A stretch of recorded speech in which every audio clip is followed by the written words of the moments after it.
So, Rick, can you, if that's all right, before we start, would you give us a bit of a background with regards to the network and maybe one positive and one negative thing that's come up with your experience in the network? Brilliant. So I joined the civil service back in March 2019, and obviously I was very adamant to come into the civil service, especially because the Department of Education was listed as one of the top 100 employers in 2019. So obviously I came across the civil service LGBT network, and at the time there was only a chair, and two chairs who were leading on that.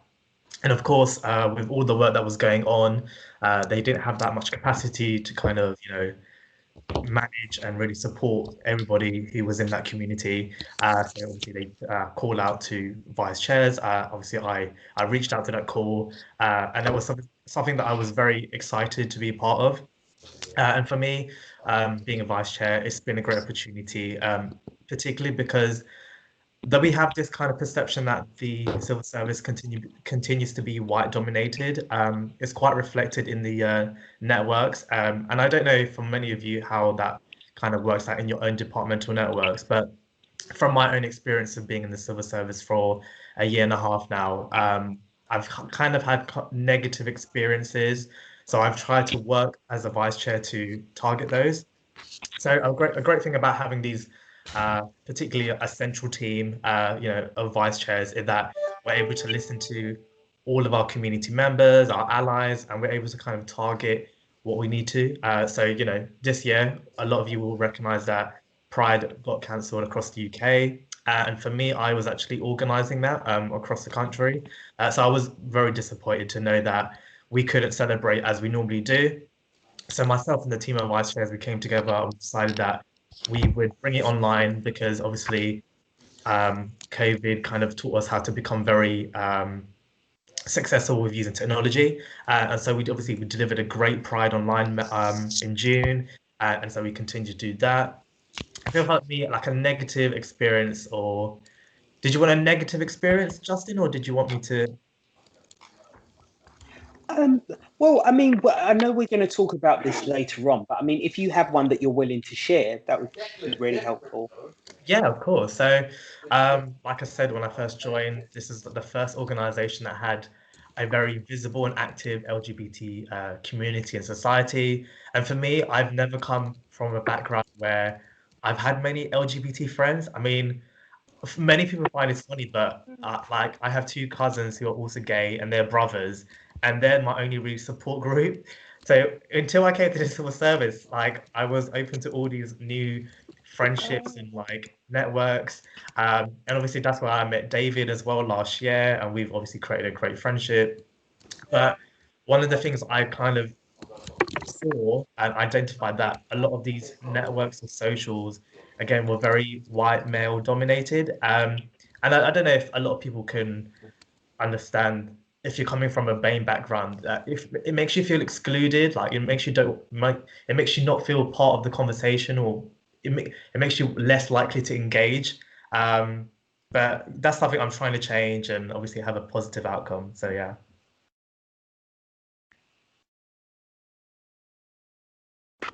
So, Rick, thank you very much for that. And as you and I have also as well talked, and David, of course, is what we within our other networks can do to help raise awareness, but also as well how we can also work closer together. So, very much, I'm a big believer in collaboration, and a really big believer in trying to make as many people feel part of that conversation, feel regardless of whether they fall into a protected characteristic or not. I still believe that, if we can all work together, hopefully during that period, someone's life will improve a little bit more. And I thought the point that you raised about actually not really having many BAME friends within the LGBT community, except like your two cousins, and actually coming into the civil service, I think actually that's a good story that maybe most people don't hear. And maybe that's partly as well. And I think this will lead up, David, if that's okay, into some of our conversation around intersectionality. But usually within the civil service, if you're BAME, you fall into male BAME or female BAME. you, no one ever then thinks, oh, wait up, male disabled BAME, or you know what I mean? Like, Yeah. they may make the assumption about women BAME caregiver, you know, something like that, but they don't actually see that we're wider than that. And I think this is another reason why I wanted to make sure that within Black History Month, that not only did we celebrate our visionaries and our pioneers and our great, you know, Black civil servants, but also as well that we raise awareness so that we can actually become out of this month and actually want to do better for our BAME and non-BAME colleagues within the civil service. So having that as a bit of a setup, if that's okay. And David, because I don't want you to be quiet, I know you love to chat. So I'm going to ask you a question, if that's okay. And then let's go from there. And then if that's all right with both of you, probably ask you a couple of questions, then go out to the audience because we want them to participate in this. As I said, this is a conversation. This isn't us just saying, you should do this and you shouldn't do that. So for me, David, if that's okay, I'll start it off. So for you, do you think one or your identity has more relevance than another? So that's the first part of the question. And if so, what do you think comes first, if possible? That's a really interesting question. But I think for me, it's taken me a very, very long time to get comfortable with who I am as a person. I know that there queer Black men that I'll say, or that will say that, okay, yes, I'm Black first because visibly they represent as Black, which I respect. Whereas I think for me, my sexuality and my race are equal in parts. If I was to be honest with you, I feel much more aligned with QPOC than I do then within maybe straight Black culture or mainstream gay culture. And that is something that I carry around with me daily. So I think, yeah, it's for me, it's literally 50-50. My identity is queer, Black person. That's me. And Rick, if that's okay, if I can pose the same question to you. Yeah, so actually similar to David, I feel like I identify more and I've been saying that I'm queer instead of gay. So I had this conversation with David a couple of weeks ago, and I think the kind of connotation of saying gay I still feel like it has like kind of a stigma to it. I feel like it still demoralizes us. Yeah. And for me as well, recently I feel like I've gone on quite a journey. I'm like David, I came comfortable with my sexuality, I think thanks to work as well. You know, coming from my particular background, I'm not really religious, and I'm Mauritian, so it's kind of a split between Asia and Africa. But I feel like both of those factors haven't really contributed the way I had assumed. But it was more how my experiences growing up. But yeah, similar to David, I'd probably say my ethnicity or race is equal to how I identify as queer. Thanks, Rick. And thanks, David. And I'm going to go to a point that David that you mentioned as well. So within our like standard LGBT network, very much white male dominated. And I know definitely within Bays, they are doing as much as they can. Big shout going out to Flora and James, by the way. But they're doing as much as they, to help raise awareness, to also as well provide support to the community. But I suppose maybe I'm not as sure as some of the other departments, but I know that both you and Rick and James and Flora have done quite a lot of work to actually go and raise awareness within those networks. And I suppose for me, as I said, very big on collaboration. What else or how else can we within the other networks help support the great work that you two are doing? That's quite a tricky one, really. I don't know whether Sometimes it feels a little bit like, because I've obviously just joined the Food Standards Agency, and there's a very small burgeoning LGBT network, and it doesn't really feel like they're really aligned with what's happening outside of that. So I don't know whether there needs to be more alignment perhaps across the civil service. That's something that I would really kind of like to take forward, myself personally. But I think, yeah, just that kind of communication and alignment, I think that needs to kind of increase like substantially, for obviously that to happen, and just make sure that everybody is being covered and everybody feels included. Excellent. Thanks, David. Question to you, Rick, if that's okay. Do you mind repeating it? Sorry.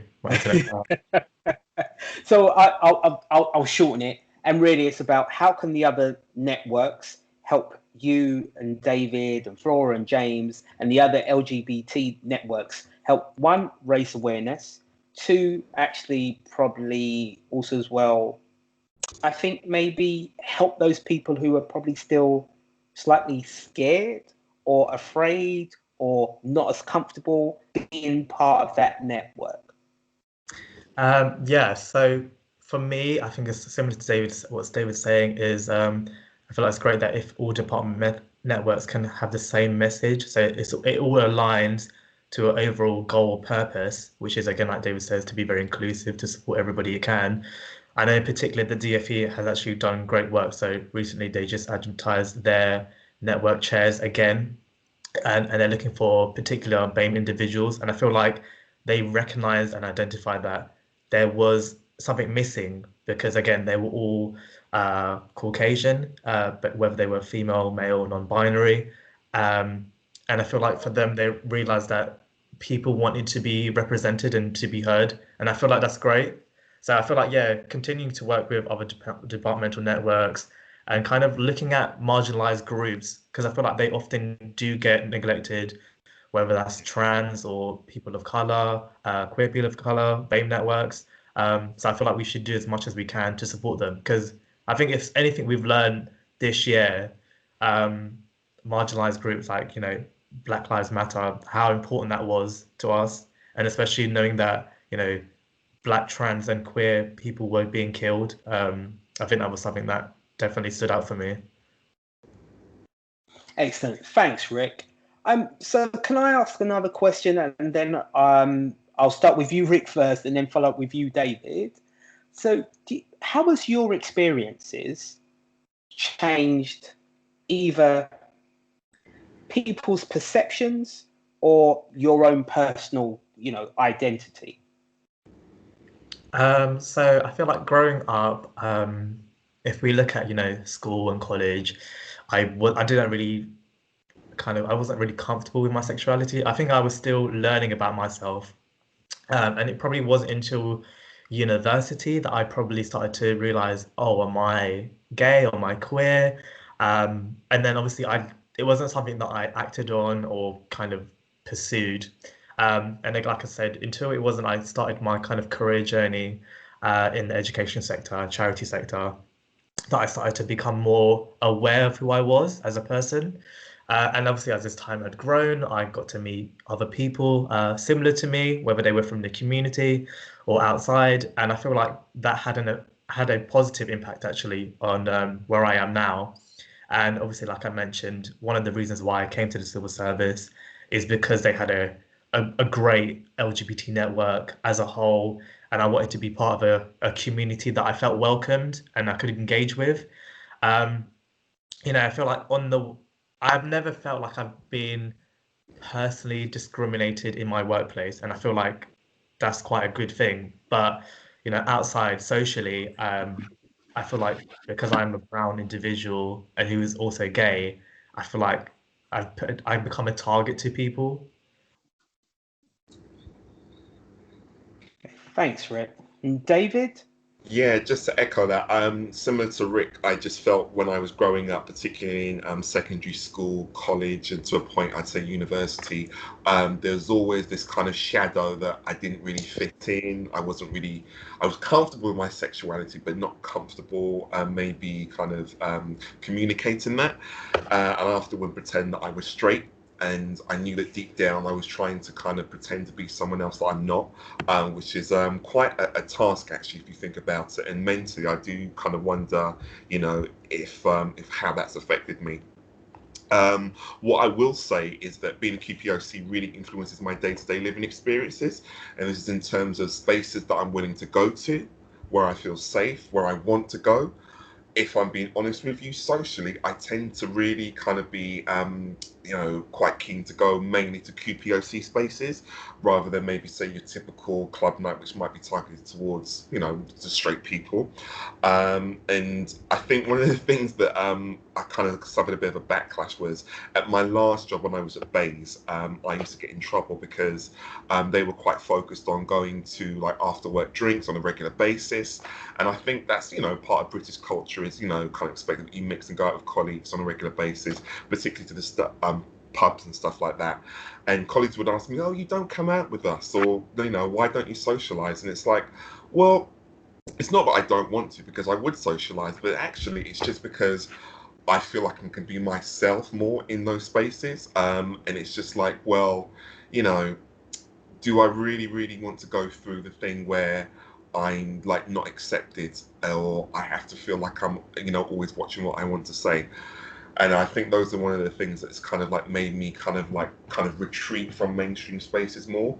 Obviously, I still like go to things of that nature, but yeah, it has kind of affected where I want to go to, and where I like to be and what kind of people I like to be around. So that's kind of one of the things that has been my experience, if I'm being honest with you. Okay, thank you, David. I mean, there's a point that you mentioned as well, as you're saying about the spaces where you feel comfortable and, going out to the pub. And of course, we know with everything that's going on at the moment, that whole pub life is completely different, if that. Mm-hmm. But part of this, which has always been an ongoing story for BAME civil servants, is, of course, that whether they have caring responsibilities, whether they don't drink because of their faith, whether because, certain areas they're actually worried for themselves. Actually, as you mentioned, why put themselves in those situations where a fight might break out or someone may not like them because of X? Yeah. Or, as you're saying, why put themselves in situations where actually when they go, no one talks to them?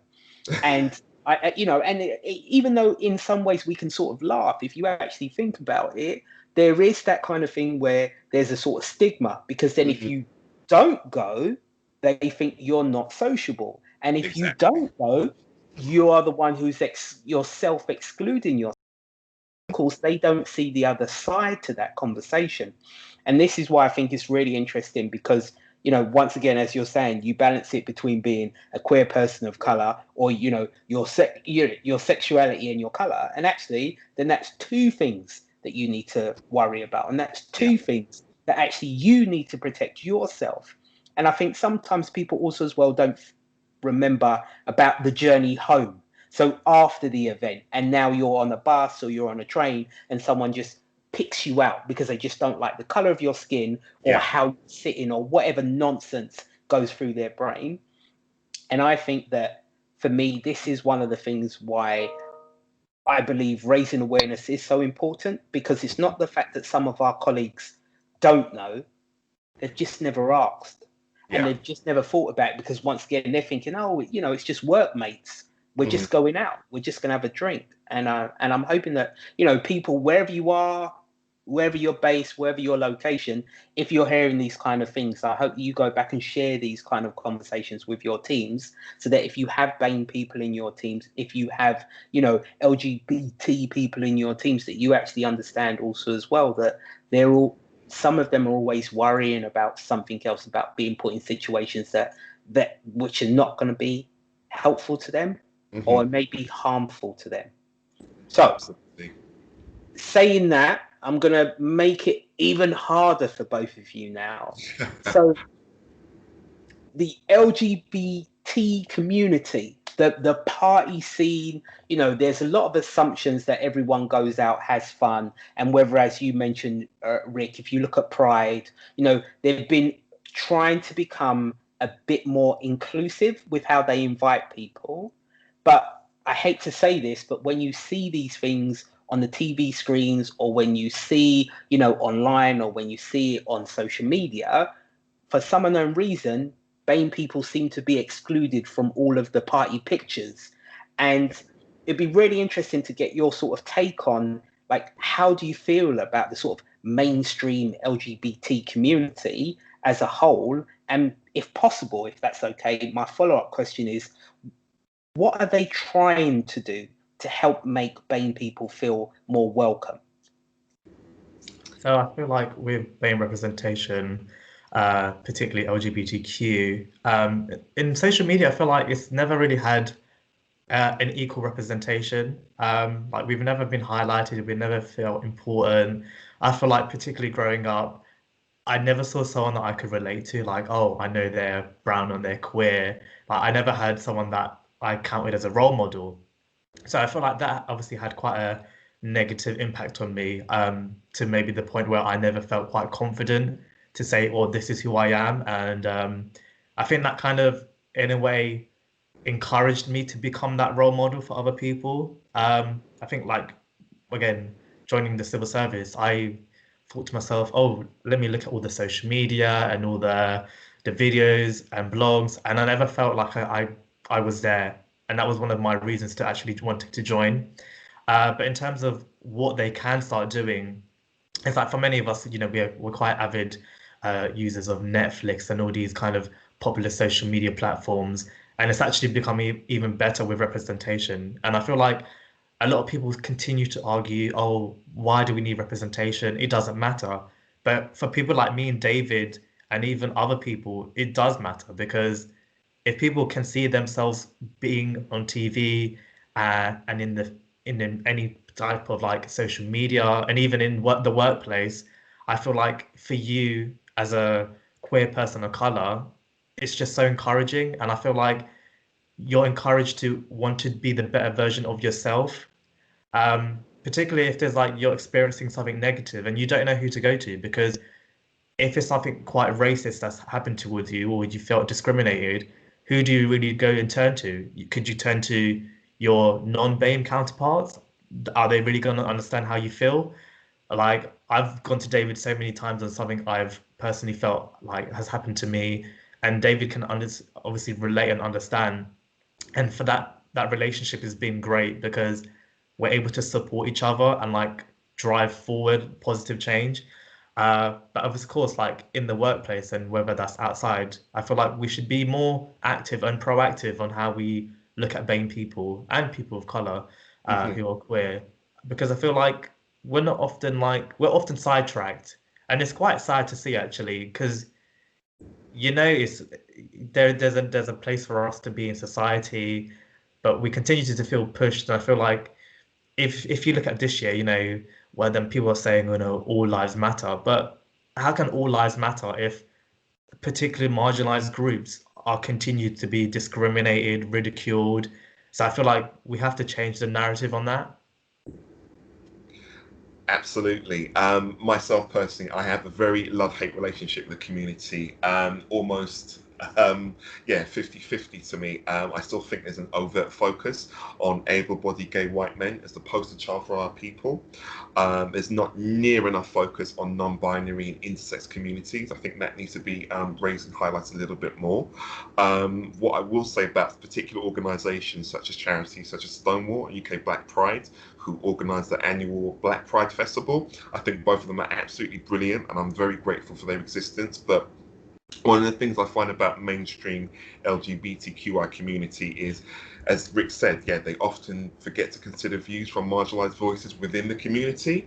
And to give an example of that, I don't know if you remember, there was a push a little while back on, I think this is in America, about like young LGBTQ children. There was a spate of suicides, I think, and I think there was a promotion to do like videos basically saying that it gets better after you leave school, etc., etc. Your life will get better, so on and so forth. And the problem I had with that is that those organisations forgot to consider that actually for some QPOCs, coming out isn't actually safe.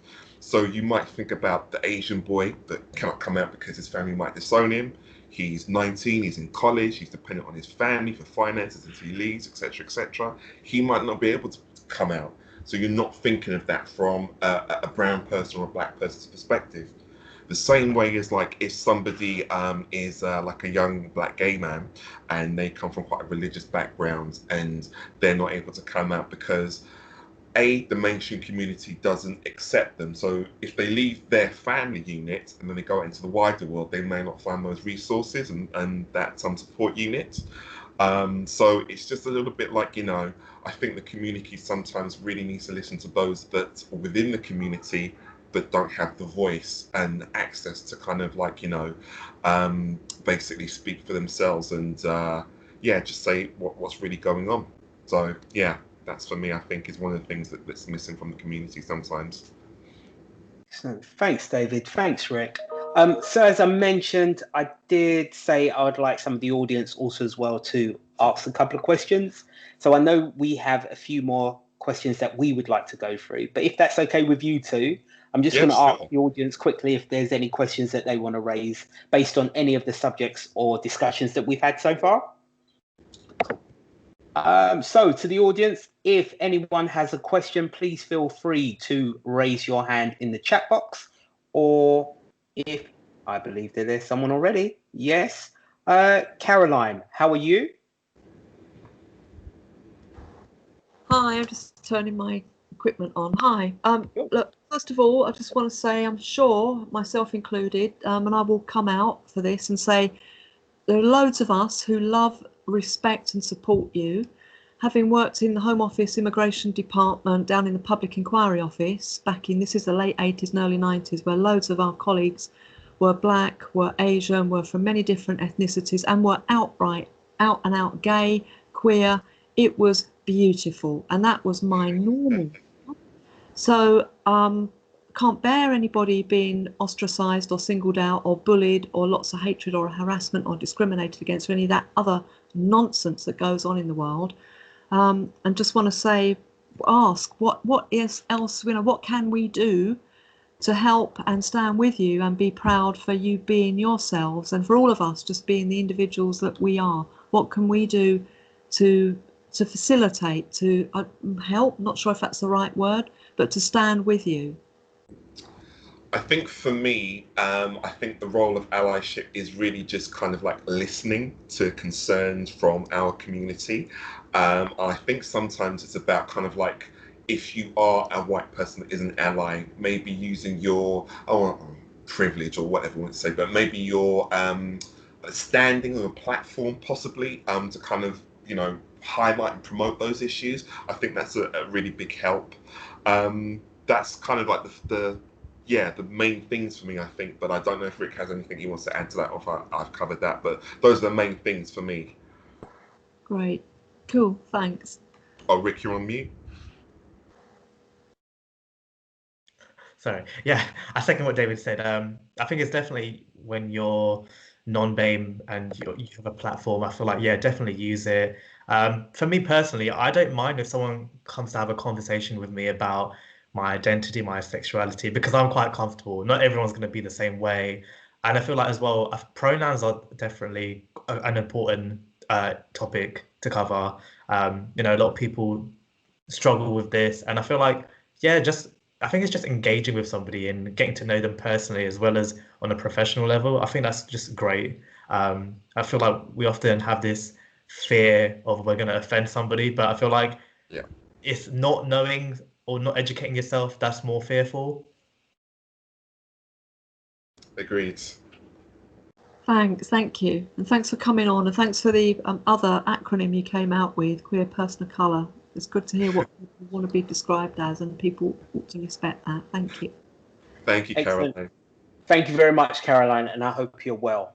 Okay. So next person who's got their hand up, and I won't be asking all the questions, so don't worry. I will be coming to those who've got their hands up later on, but I'm going to try and drop a couple more in. So if that's okay, Leo Soul, say your real name. Leo? That's real name. Oh, wow. Nice. Congrats. Nice. I love it. Basically, I've got just a quick couple of questions. So one, I have to kind of deal every time somebody says queer, like to me, I can't help it, but it still sounds like a slur. I think especially because in the Midlands, people still use the word queer as to mean strange, as in unrelated to being LGBT plus. They'll say, "Oh, that's queer. That's something weird has happened." So to me, it still just always like rings false. And I know, like, kind of being the head of the Nottingham LGBT network for the OPG. Okay. The whole thing is a learning experience on my part because, you know, I have no idea what it's like to be trans or what have you, and often you just have to listen. So I don't have any, you know, issue with people using whatever term is comfortable for them to describe their life because, you know, politeness and respect costs nothing. But how do you deal with that kind of not innate, but how do you deal with that kind of screeching chord? Because I don't want it to come across when I'm like speaking to somebody, but when they say, "Oh, I'm queer," I just think, ah. Or if somebody describes me as queer, I almost get like a "how dare you." Whereas with me, gay, well, I think for young children can be an insult. I find now in like adult society, you very rarely hear that as a negative, I think, anymore. And the second one, if that wasn't a big enough question, was just that because I live on my own during lockdown, I've you know, it's been a struggle just to kind of keep my head above water. So which means I've had kind of little time for my network, which I feel very guilty about. And I've like kind of, now that I'm getting used to it, now that this is the new normal, like I'm kind of focusing more. But how have you coped with lockdown and your responsibilities to your network as well as your like day job?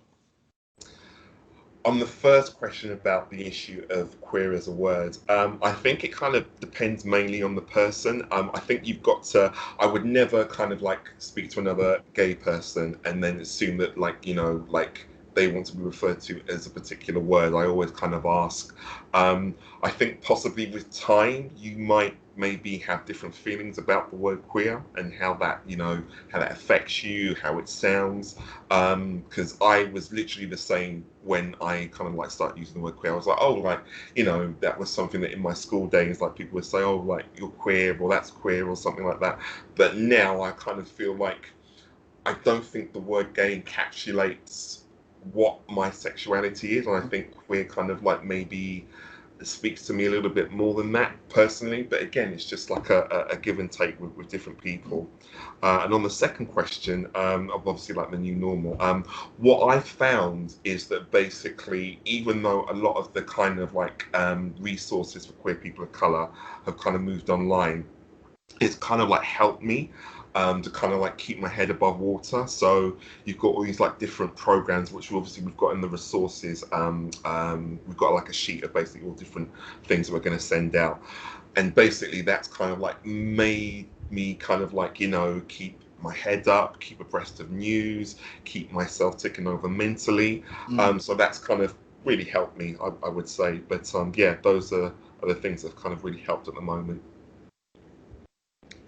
Yeah, I think just going on what you said about the whole queer versus gay, it's interesting because in London, like I feel like gay has a negative connotation in a conversation if someone says it as abuse. So I feel like I've never heard queer being used quite negatively. Going on your like second point about the whole network stuff, like I can obviously understand because I just recently moved to private office, so I've had very little to no time to do any of my network stuff, and I felt so guilty because I had been planning so much stuff beforehand with everything that I wanted to do for the rest of the year and next year as well. But I feel like that's where your community, your network come in. Don't be afraid to like reach out to them. Get people involved. Like I feel like people are always so hesitant because they don't know if they're stepping on your toes. They don't feel like, oh, they know what they're doing. But like I feel like if you're able to give that leadership to them to be like, if you want to do something, go ahead and do it. I'll support you. I'll help advertise it. Like that's as best as you can do. Like you have a day job, doing the network stuff is voluntary. You don't get paid for it. So, do as best as you can. I'm sure you're doing a great job as well. Cheers, guys. Thanks, Leo. Thanks, Leo. Thanks, Leo. So, Leo, if that's all right, if you can put your hand down in the chat, and Caroline as well. Gents, problem. You two have done so well. We've got about another 8 questions. I'm trying I'm trying to mediate and to moderate this session well. So we can do two things if that's okay. Because I think there's a couple of questions also as well in the chat box. Should we go through those questions first? Because we've got the audience and we want to also as well help them feel like they're part of this conversation. And then the point that we were going to talk about with regards to the online dating stuff, we can save at the end. Is that okay? Yeah, sure, no problem. Okay, I am going to go into the chat box and see. Wow. This man needed to be a longer session. Okay, so I'm not sure if people want me to say their names. So if they put questions in the chat box, I'm just going to read the question verbatim. If you want me to say your name, then please put that in the question. Put that in when you're typing out your question. So, question, and you can see this isn't my question because it starts off, I'm white, and generally read as queer. So you can tell I'm not white. Short hair with an undercut and a tendency to wear plaid. My imagination is already going. A friend of mine is Chinese and her look is quite similar to mine, but she only ever gets read as a lesbian when people assume she and I are a couple. So, and either way, one of you two can answer this and then we'll go through the questions. So, in your experience, do you think that this is a common issue? Common issue? Yeah. As in people making perceptions based on look, who they're with, and hairstyles. Yeah, I'm trying to think. Not really for me. That's not something that I've kind of experienced a lot. I'm not really sure. I don't think so. Not to me. I don't know, Rick. Have anything like that happened to you? I don't think it has. So I feel like I can't really relate to it, which doesn't really help the question, does it? No, I don't know. It might depend possibly on, and I don't want to kind of like, just kind of be a little bit stereotypical here. Maybe perhaps like geographically where you are, because I do find that sometimes when you're in London, you can kind of be a little bit more, what can you say, freer with like your look, possibly sometimes than you might be outside of London. Maybe that's a bit of a generalization. I do apologize. But yeah, it might be possible to be location. It's an interesting one. I'm not really sure how to answer that one. I'll be honest with you. I mean, I think you made a good attempt, and I'll follow up in the chat box if that us to elaborate a bit more. Yeah. So, Rick, if that's all right, I'm going to ask you a different question. So, if that's all right, we'll play some question ping pong. So, you're next to Bat, and the question goes as this: do you think LGBT plus networks should be asking explicitly for more BAME colleagues to join their networks, particular in committee positions and sharing roles? 100% agree that BAME individuals should have more. You should step up, basically. So that's what I did. Like last year, I felt to myself that I didn't like what the network was doing. Not that they weren't doing anything wrong, but they didn't have a voice of my own or a voice of a BAME community member. So that's why I came into the role. And particularly the vice chairs of the civil service network are actually very diverse. We have bi-representation, we have allies as well as it's in terms of diversity, we've got individuals from all kind of backgrounds and ethnicities. So that's great. Yeah, I feel like, yeah, BAME representation is needed. I mean, step up. If you're comfortable, I mean, that is as well. I'm like we said earlier on in the conversation, not everyone is come to terms with their sexuality or identity, and that's okay. Like, you should take the time in your own journey to really understand whether you're able to come out when you can, because again, it's not always safe to do so. That's something that we've learned during lockdown. But in the workplace, we can hope that you've got colleagues and you've got managers who are supportive of you to do so. I know my team were very supportive of me, but during this time of like COVID, I think one thing that we've realized as a network that the pandemic has had an effect, very negative on like people isolating alone. And that's why I think like that's again why networks are important. They engage with each other, they get people to feel as though they can connect and yeah, just be supported. Excellent. Thanks, Rick. So I'm also as well just going to throw a curveball out there to the audience, so no one has to answer, but just to think. So within a number of BAME networks, you have non-BAME people cheering.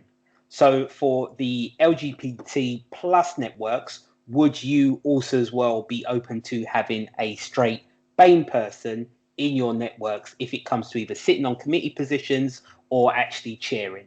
Okay, so I'll pull it out there. You lot, please have a think. I'm jumping back to the questions. So David, on the question ping pong, you will be next. So I'm going to go to Joshua, if that's all right. Joshua, please raise your question for David. Sure thing. Wait, is it me? Is Joshua? Yes, Joshua, you're the only Joshua here. By the way, to all of the people who are loving any of our Black History Month events, you will get the opportunity to also as well get to hear from Joshua and his brother with regards to the event that he's organised, Banking to Netflix. So please look out for us on Eventbrite and book a ticket. Go on, Josh, it's all yours. Brilliant plug. So my question is quite quick. So David made an important point about the possible differences in experiences depending on the culture. Speaking as a Nigerian, many Nigerians are either Christian or Muslim. Coming out can often be quite dangerous in comparison to coming out in a white environment, leaving them isolated from their communities. What work do you think could be done to support such individuals and improve the LGBT literacy of these faith-based communities? Wow, it's a really good question.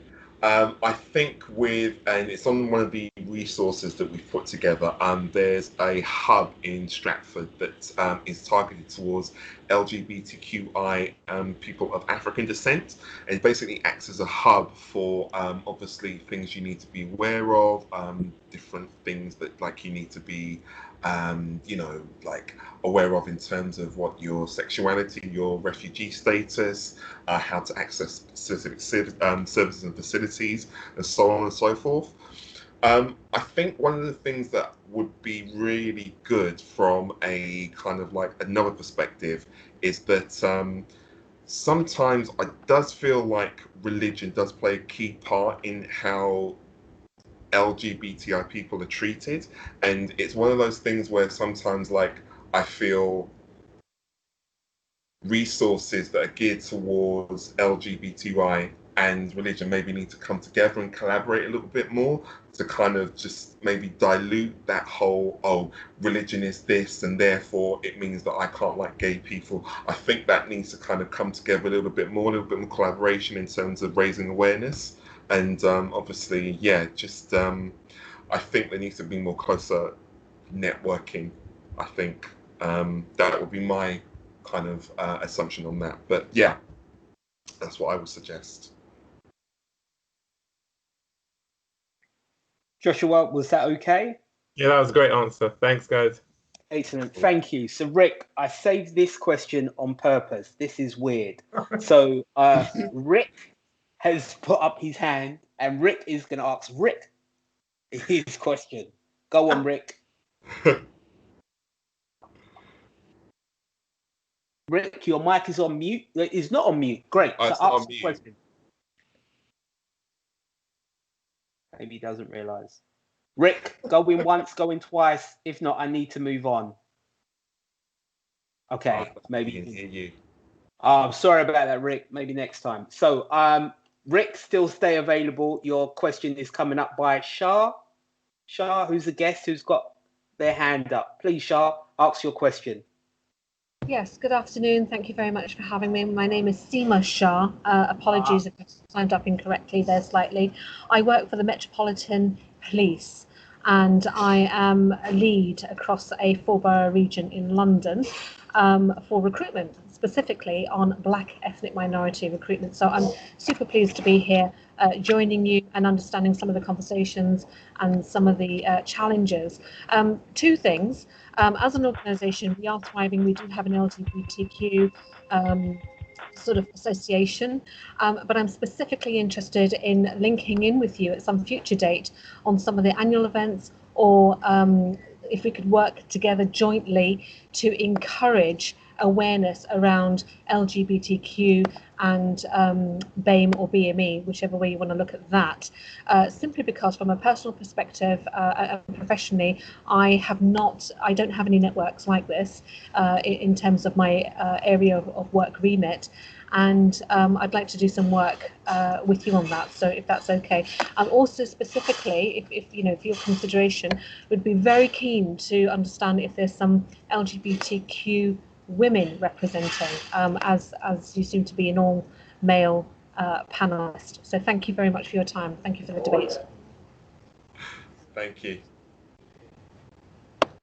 Seema Shah, apologies.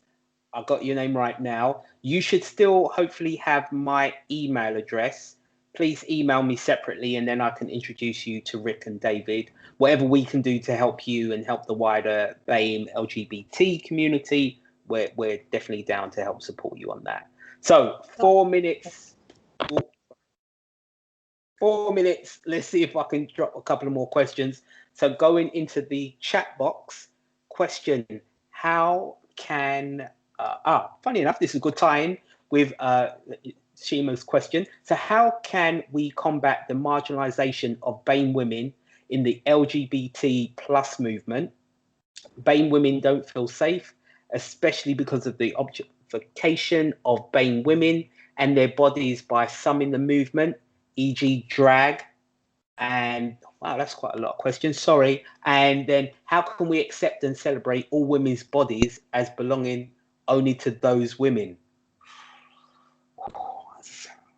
So wow. Bit difficult because we don't actually have a woman on the panel. So Shah's right, she called us out on that, but it's a bit difficult. I think we all know that within the BAME LGBT community, especially within the civil service, it's quite actually hard to find. If I could have, I would have definitely brought someone in on the panel. Happy also as well for any listeners to do a second event and actually we can widen up the panel. But if you want to attempt to answer the question, please feel free. If you don't, then as I said, let's try and see if we can get that added to our questions for another session. Yeah, I think particularly as a man, I definitely do not want to speak for BAME, women of colour, LGBT plus. So I think that's an opportunity that, yeah, we need to kind of maybe come together next time. It includes if the opportunity presents itself and someone is willing to come forward. But yeah, agreed. Agreed. So, excellent. And I've just seen Tamid. Well done, Tamid, who also as well highlights that as well. Okay, so I'm going back to the questions. We've got 2 minutes. I'm going to make the assumption, gentlemen, that you're happy for us to go over slightly. Yeah. Okay. So I'm going with the next person to ask the question is Roni Brian, or it could be Brian Roni. As I said, if you're outside of the organisation, it puts your name up differently here. Yes, it's Ronnie Brian, short for Veronica.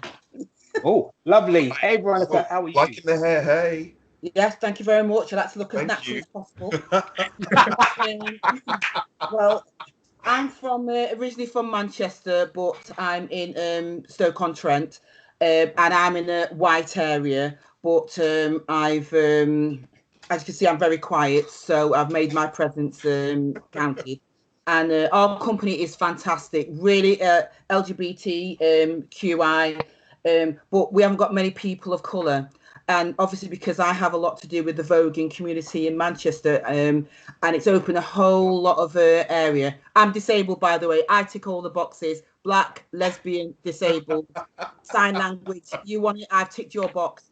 So I'm trying to raise awareness in the company, and I want to set up we had an E&D group, but now I'm on the Chartered Institution of Housing. My boss has nominated me for the steering group, so I believe we can do some good here. So this has been a brilliant webinar. You definitely need another one and get some representation for the ladies on that side. Yeah, absolutely. There's tick boxes out there, but you're going to have to cast your net on that one, do some homework. But yeah, well, I'll finish now. But I'm just saying, thank you very much for the webinar. And we have the same problems with identification as queer, as people calling us dykes, lesbians. What's the best way to say? Yeah. Yeah. And did people So- feel like they tended to like not really want to be addressed as one particular way more than another, or was it just kind of quite mixed?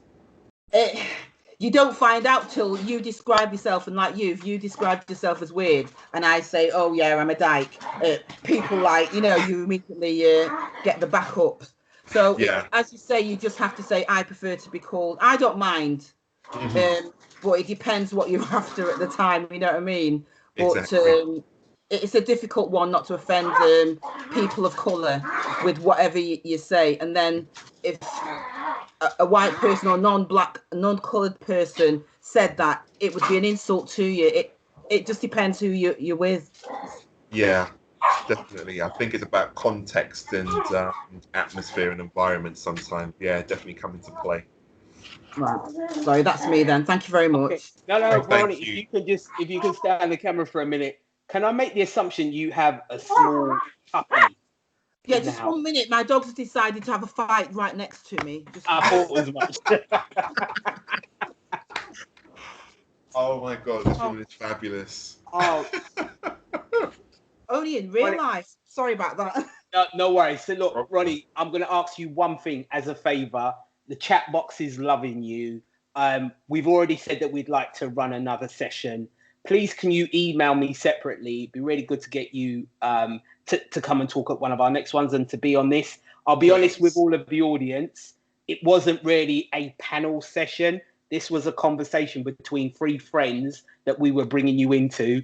I know we failed on certain bits because we did want to focus a bit more with regards to actually the clear ways that we can help support people who have actually been affected by racism within the LGBT community. But I'm hoping that you've still, like all three of us, still managed to pick up some interesting bits from that. So Ronnie, as I said, if you can email me separately, let's get you on a session and let's do one. So 2 minutes over. I still see a couple of hands up. I'm going to try and see if I can bring the other Rick into this. So Rick, you've still got your hand up. This is your time, sir. Yeah! Hi, can you hear me? I'm so sorry about that. Thank you so much for organising this meeting. It's been great. Thank you. No, it's our pleasure. So Rick, you're going to ask Rick a question. Go for Sure. So Rick, I think it's easier being BAME and LGBTQI in London because it's so diverse. So I work in London now, and I think it's much easier. But I joined the civil service in the provinces years ago when it was very racist and very homophobic. Can you think of any, or how do you suggest we make things easier for BAME LGBTQI people in the provinces? Because I think it's still quite hard. I feel that's such a hard question because I've never experienced discrimination outside of London. I mean, in regards to like that, I can only suggest like again, better allyship. I think like allyship is probably the most key thing that we could probably do to ensure that we tackle discrimination as best as we can. I feel like if we have us having this kind of conversation right now, it just challenges like our own beliefs. It's great to see that there are like female representation in the community as well. I honestly don't know what to say because I've never lived in those provinces, so I really don't know what it's like.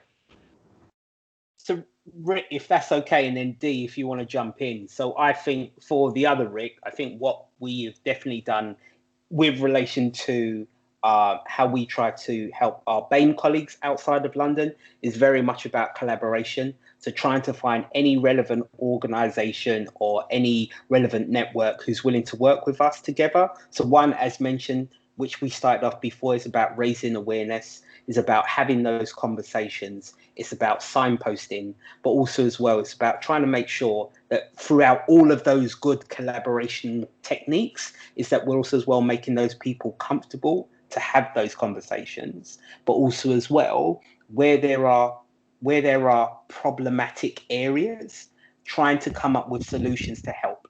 So I definitely think, Rick, I know that you're based in London now, but as I said, part of what we're trying to do is help build our networks, but also as well help other people who don't feel as comfortable maybe coming out or don't feel, potentially they may also as well feel isolated. So if you're happy to speak to us separately, we're more than happy to have another conversation with you and just see what we can do to help. Great, thank you, Justin. Cool, nice one, Rick. So I know I'm going to get this question wrong. This name wrong, but I'm going to try. Yasmin C. I'm not sure if that's the surname or first name. So I know you're laughing, so I know I've already got it wrong. So tell everyone to pronounce your name properly. Okay. The name is Yemisi Ilesomi. Yeah. Yemisi. Yemisi Ilesomi is Nigerian. Okay, thank you. Thanks for organizing this. I'm from DWP and I'm a DWP Pride Network Committee member, and basically the only Black person on that committee. And yes, I just joined civil service less than 3 years ago, and for that committee, I think just last week, by the way, I also did a presentation on the same topic for DWP Race Network for Black History Month, which was titled "Being a Minority Within a Minority," being Black and bisexual and atheist, feminist all together. So I was just thinking that for when I joined the DWP Pride Network as a committee member, and when this issue of Black Lives Matter was really was really hot in the country, I, at least with being a Black person, I was able to let the committee members understand why we needed then to issue a Black Lives Matter statement as coming from the LGBT network in support of the Black Lives Matter.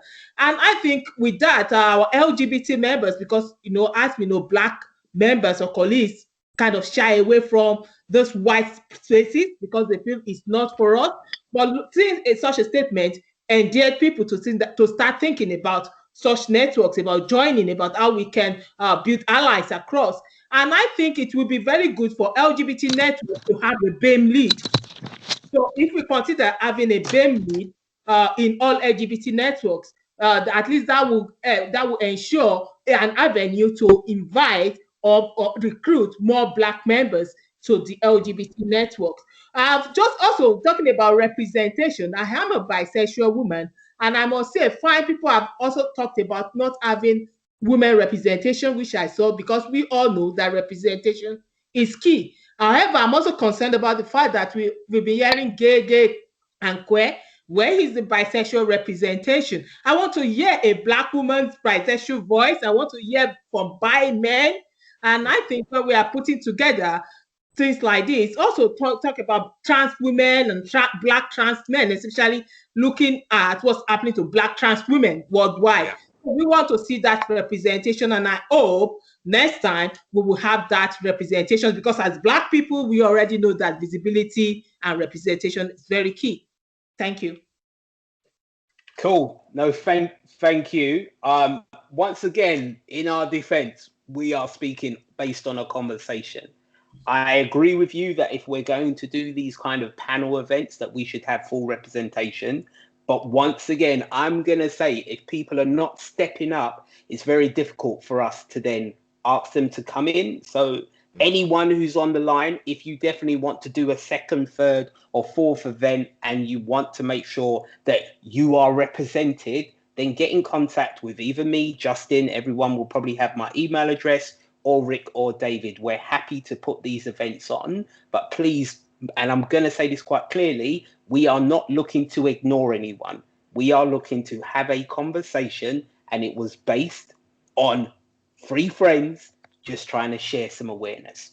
But thank you very much. I feel like you've got your points and many other points across. I'm hoping that you will also as well get in contact with us if you would like to do an event later on. Rick or David, is there anything you want to add?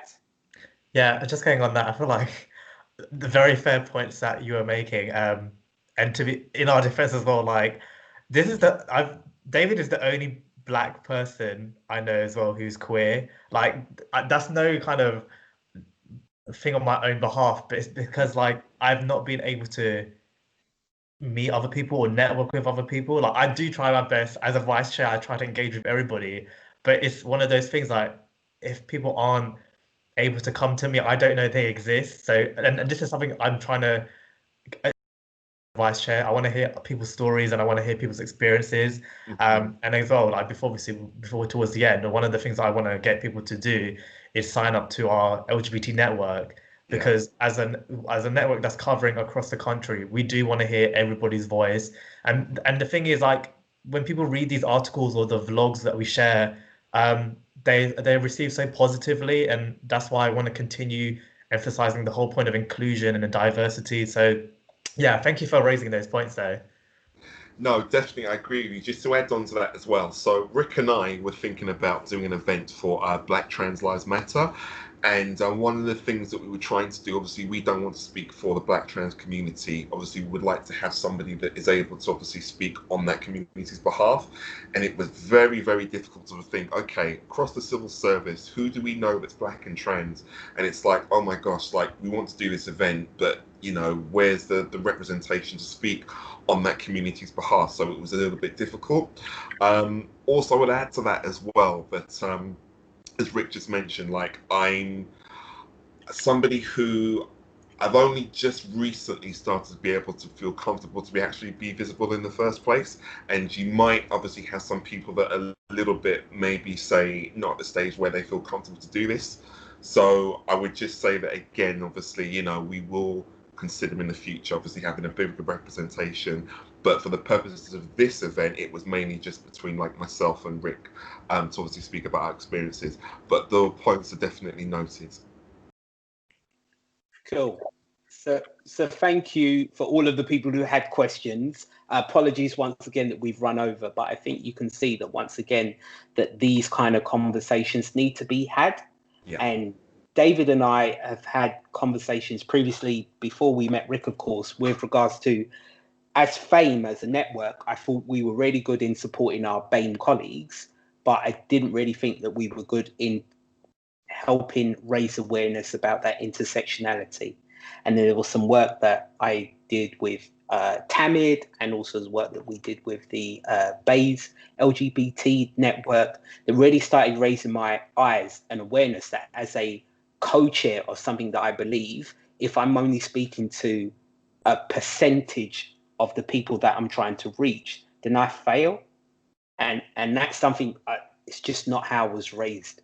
So I really am much about trying to, as I said, collaborate with people, you know, connect with people, engage with people, because I believe that there are various different conversations amongst all of the BAME community that sometimes we're not hearing, but also as well, the worst bit is that we're not supporting. So as Rick mentioned, the fact that he didn't know anyone until he met David, and now he feels that he can be a lot more comfortable during the work that he's doing, and that David feels the same during the work that he's doing. I hate to say it, but they met at an event that FAME organised in conjunction with the LGBT network in BAYS. And that was partly because when I would speak to people like their co-chairs, James and Flora, they were saying that they were always worried that they couldn't encourage, or they couldn't, through no fault of their own, have an environment where people who weren't white join their network. And I was thinking, well, if you've got BAME people who, you know, and once again, as David articulated so clearly, if you've got people who are not happy with both choices, so their color and also as well their sexuality, and they can't be in a LGBT network and they don't feel comfortable in a BAME network, then they're on their own. And throughout any event that I've either spoken at or helped organize, for me, the one thing I've always tried to help push is that no one should be alone. In the civil service, I don't care, with the amount of different protected networks that are there and the amount of teams, and no one should feel on their own. So we should do more as civil servants to engage with our teammates, to engage with our networks, and try to bring that community feeling a lot more closer. So I hope that regardless of how people would have liked this presentation, would have liked this event to go, I hope at least you can take some, you know, take some points of what we've raised. We are definitely up, if that's all right, David and Rick, to organising another one and having more representation. Absolutely. and being better at time. You may not want me moderating, you may need someone else. But the main thing is for us is like, you know, is making people feel comfortable, trying to empower where we can, trying to share awareness, And as I said, just keep the conversation going and make sure that people network. So very much as I mentioned, if people would like to have separate conversations with myself or Rick or David, then please email us, because this is part of what Rick's trying to do within the cross network, is trying to bring all of the networks together, but also as well what David's trying to do individually. And I've got so much respect for these two gentlemen, because I've seen them grow in the civil service. I've seen them grow as leaders. And to me, yeah. Anyway, I'm not going to go over time. So people, honestly, wherever you are, I'm going to let Rick and David have the last word, but please keep speaking and communicating. David, Rick, back to you. Yeah, so just a massive thank you to all the participants, all the questions. I've really kind of enjoyed what's going to be the first of many, I hope, events of this type. And keep coming with the suggestions. I hope you find the resources list useful as well. So we'll see some good things on that list. And say a massive thank you to all. Rick, anything from you? No, thanks guys for taking the time out of your day to join us. I feel like the fact that we had so many people sign up and so many people attend the call, I feel like I realized that topics like these are so important. People want to hear people's experiences. So it's great to know that you're also engaged and that you want to show allyship, whether you're in the community or you're outside of it. And obviously, I found a few points from me. Like I said, if you're not a member of our network, please do email me. Please sign up. I'm so eager to want to share people's stories. I want to get people represented fairly. I know that a lot of us still feel like the civil service still has a lot of work to do, and they do, because their 2020 inclusion aim, obviously I don't think has achieved, but let's continue to do the great work we are. And I feel like my final point is about allyship.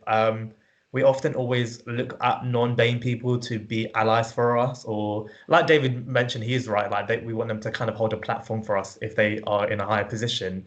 But more importantly, we kind of should be allies more towards ourselves, especially in the community. Yeah. Just learn about each other, educate yourselves. I know I have, particularly around trans and non-binary people, and I feel like I've still got so much more to do. So yeah, please contact me and David if you've got any questions or have any events that you want to do, and we're happy to get them done. We've got so many exciting things happening, but I don't want to really tell you much because I don't want to lose the excitement. But yeah, thank you so much. So David, anything from you? No, nothing further. Just say a massive thank you, and I hope you enjoyed the experience.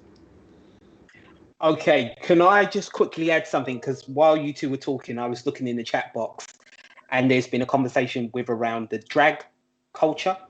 Okay. And I know you two are not going to answer, and I'm not going to put you two on the spot. But if there are any drag civil servants, apologies if that's not appropriate language, and who would like to talk, then same thing again. We'll be happy to maybe put on a conversation panel. Event, whatever people want to call it. David, Rick, and myself are here. And finally, I think, and once again, please correct me if I'm wrong, even though we want to help raise awareness and we want people to talk and to connect, we do realize, and I need to make that really clear, we do realize that people are still in a situation where they may not be able to come out. Yeah. Or when they're in situations that actually people will treat them differently, not only because of the color of their skin, but also as well their sexuality.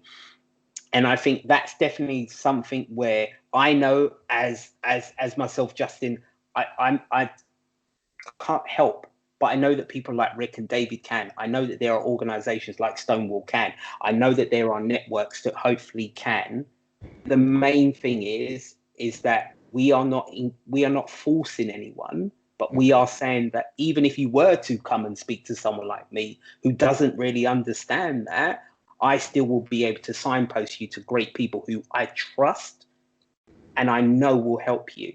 So as I said, if you are listening and you feel that you're in that kind of situation, then please don't please do not hesitate. Because as I said, the main thing is we don't want anyone to feel alone or isolated or worried. So please get in contact with me or my boy Rick or my boy David.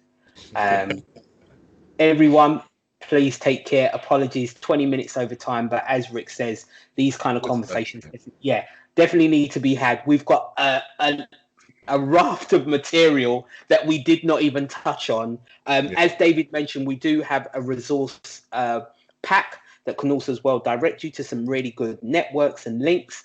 If you'd like that, please get in contact either with Justin, me, Rick, or David, and we can share that with you. And if anyone has any other ideas that you would like us to sort of take forward as a combination between our FAME network and our LGBT networks and our Rick, help me, and with our cross network LGBT. I always get the network bit wrong, but either way, you've got a great gang of people. Can I say gang? Is gang inappropriate? I never know. But we've but we've got a great group of people who love working together and love putting on these events, but love helping. So take care, everyone. Enjoy the rest of Monday, and we will see you soon. Goodbye, everyone, and thank you again. Bye, everyone. Thank you. Thank you for coming. See you again.